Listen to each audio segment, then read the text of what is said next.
हरिओम।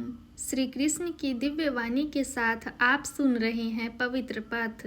प्रिय श्रोताओं, अब हम अध्याय 3 के कर्मयोग के उस महत्वपूर्ण चरण में हैं जहां श्री कृष्ण अर्जुन के भ्रम को सीधे स्पष्ट करते हैं। अर्जुन ने पूछा था, ज्ञान श्रेष्ठ है तो कर्म क्यों करूं? अब कृष्ण उसका स्पष्ट उत्तर देते हैं।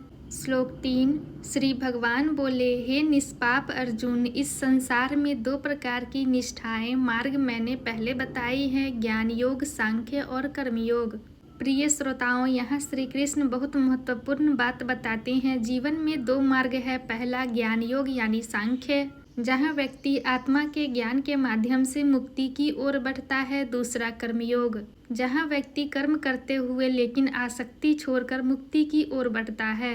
अब अर्जुन का भ्रम क्या था? उसे लगा कि ये दोनों मार्ग अलग है और उसे एक ही चुनना होगा, लेकिन कृष्ण कह रहे हैं दोनों मार्ग हैं, लेकिन दोनों का लक्ष्य एक ही है, मुक्ति। फर्क केवल इतना है, एक मार्ग ज्ञान के माध्यम से जाता है, दूसरा मार्ग कर्म के माध्यम से।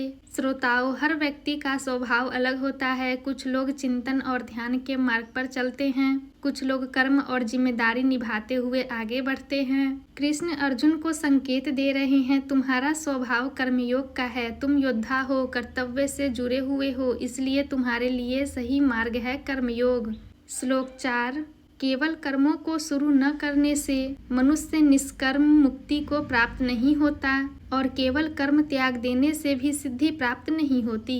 प्रिय श्रोताओं, अब कृष्ण बहुत स्पष्ट और सीधी बात करते हैं। यदि तुम कर्म ही नहीं करोगे तो मुक्ति नहीं मिलेगी। अर्जुन सोच रहा था, मैं युद्ध छोड़ दूं, मैं कर्म ही न करूं। कृष्ण कहते हैं, यह समाधान नहीं है। क्यों? क्योंकि शरीर जीवित है, मन सक्रिय है, प्रकृति हमें कर्म करने के लिए प्रेरित करती है। कोई भी व्यक्ति पूरी तरह निष्क्रिय नहीं रह सकता और फिर केवल कर्म त्याग देने से भी सिद्धि नहीं मिलती। अर्थात केवल बाहर से कर्म छोड़ देना मुक्ति नहीं देता। यदि मन के अंदर इच्छाएं हैं, आसक्ति है, अहंकार है, तो भले ही बाहर से कर्म न करे, बंधन बना रहता है। श्रोताओं, यह बहुत गहरी शिक्षा है। समस्या कर्म में नहीं है, समस्या आसक्ति में है।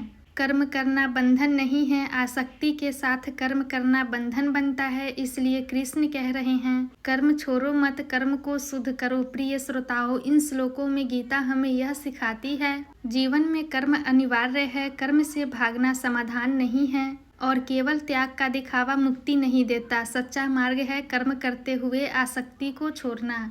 यही है कर्मयोग का प्रारंभ। अब आगे श्री कृष्ण बताएंगे, कोई भी क्षण ऐसा नहीं है जब मनुष्य बिना कर्म के रह सके और प्रकृति कैसे हमें कर्म करने के लिए प्रेरित करती है। पवित्र पथ के साथ बने रहिए। अब कर्मयोग का रहस्य और भी स्पष्ट होने वाला है। जय श्री कृष्ण।